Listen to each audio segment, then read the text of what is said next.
नमस्कार फ्रेंड्स, कैसे हैं आप सब। आशा करती हूँ सभी बहुत अच्छे होंगे। मैं पूजा वेलकम करती हूँ आप सभी का आपके अपने YouTube चैनल अंकित वास्तु ज्ञान में। फ्रेंड्स, आज मैं आपको इस वीडियो के माध्यम से पौष मास में कथा की त्रयोदशी अध्याय यानी कि 13वें अध्याय का श्रवण करवाने जा रही हूँ।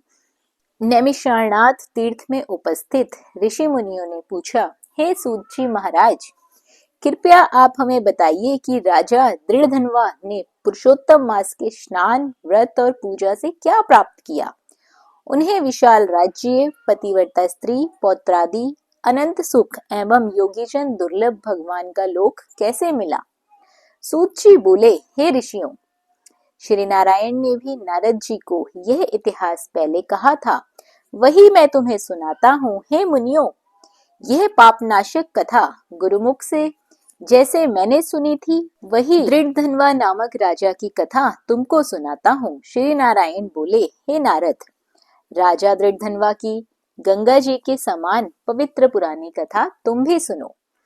चित्रधर्मा राजा के बड़े तेजस्वी, सत्यवादी, धार्मिक, सर्वगुण संपन्न पुत्र राजा दृढ़धनवा थे। उन्होंने चारों वेद बड़ी प्रसन्नता और चतुरता के साथ पढ़े। जिस प्रकार भूली बात दोहराने पर भी याद हो जाती है, उसी प्रकार गुरुजी से एक बार सुनने मात्र से उन्होंने सभी वेद याद कर लिए। विद्या अध्ययन करने के बाद गुरुजी को दक्षिणा देकर आज्ञा प्राप्त कर अपने पिता के नगर में जब वे आए, नगर निवासियों को आनंदित करते हुए अपने महल में पहुंचकर पिताजी को प्रसन्न किया। तब राजा ने विचारा कि अब मुझे बाकी बचे समय में प्रसन्न मुख, दो भुजा वाले मुरलीधर भगवान श्री कृष्ण की आराधना करनी चाहिए। इसीलिए मुझे वन में जाकर श्री हरि भगवान की आराधना करनी चाहिए और घर, धन, स्त्री, पुत्र आदि के प्रेम पाश को काटना चाहिए। ऐसा दृढ़ निश्चय कर कर अपने सुयोग्य पुत्र दृढ़धनवा पर राज्यभार छोड़कर राजा ने मन में श्री कृष्ण का ध्यान करते हुए तपस्या शुरू की तथा राजा चित्रधर्मा तपस्या करते करते बैकुंठ को प्राप्त हो गए। राजा दृढ़धनवा ने पिता के बैकुंठवास के समाचार को सुना। पितृभक्त महाराजा दृढ़धनवा ने हर्ष एवं शोक में विद्वानों के कथन अनुसार पिता के सभी क्रियाक्रम किए। पवित्र नगर पुष्करावर्तक में नीति शास्त्र में निपुण राजा राज्य करने लगा। उसके सुंदर स्वभाव वाली विदर्भ देश के राजा की पुत्री गुण सुंदरी नाम की धर्मपत्नी थी। उसने 4 सुंदर चतुरपुत्र रतन उत्पन्न किए तथा चारुमती नाम की एक कन्या को जन्म दिया। उनके चारों पुत्र माननीय शूरवीर थे। उनके नाम चित्रवाक, चित्रवाह, मणिमान एवं चित्रकुंडल थे। श्री नारायण जी ने आगे कहा, एक दिन रात्रि में सोते समय राजा विचार करने लगा कि यह सब सुख किस बड़े पुण्य का फल है। मैंने तो कोई तप नहीं किया, न मैंने दान किया, न कोई हवन किया है। इस समय किसके पास जाकर मैं अपने इस सौभाग्य का कारण जानूं। इस प्रकार विचार करते हुए रात्रि बीत गई। प्रातः काल ब्रह्म मुहूर्त में उठकर राजा ने स्नान आदि नित्य कर्म से निर्मित होकर प्रातःकालीन संध्या करते हुए सूर्योदय होने पर अर्घ देकर भगवान को प्रणाम किया, नमस्कार किया, दान आदि देकर घोड़े पर सवार हुए। राजा घोड़े पर सवार होकर शिकार खेलने वन में जा पहुंचे। वहां मृग, सिंह, अन्य अनेकों भयानक पशुओं का शिकार करने लगे। एक मृग राजा दृढ़धनवा के बाण द्वारा बिंधकर उस वन से दूसरे वन में भागने लगा। राजा ने भागते हुए हिरण के खून की गिरी बूंदों को देखते हुए उसका पीछा किया, किंतु मृग कहीं जाकर छिप गया और राजा वन में भटकते रह गए।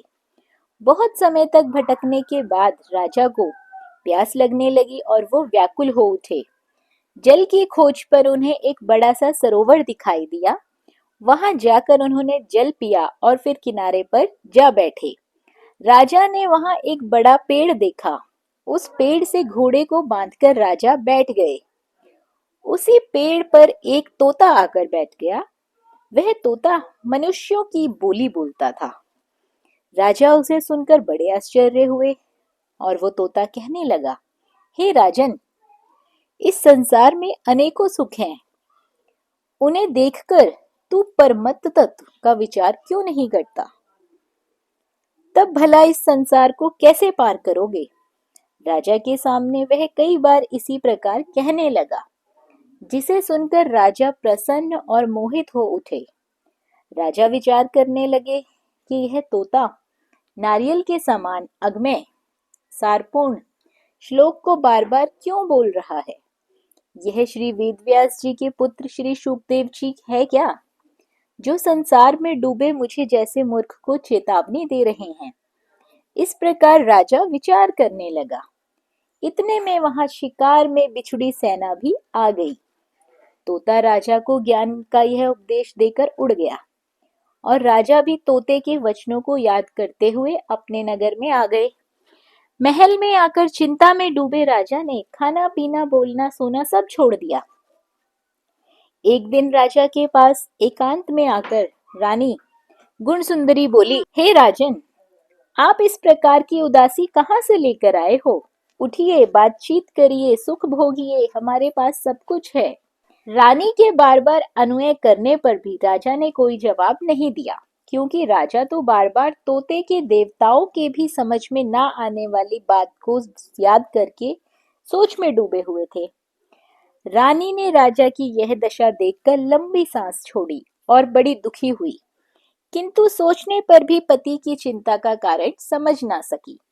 राजा को भी इस प्रकार सोचते हुए बहुत सा समय बीत गया तथा इस दशा से उबरने का कोई भी मार्ग नहीं दिखाई दिया।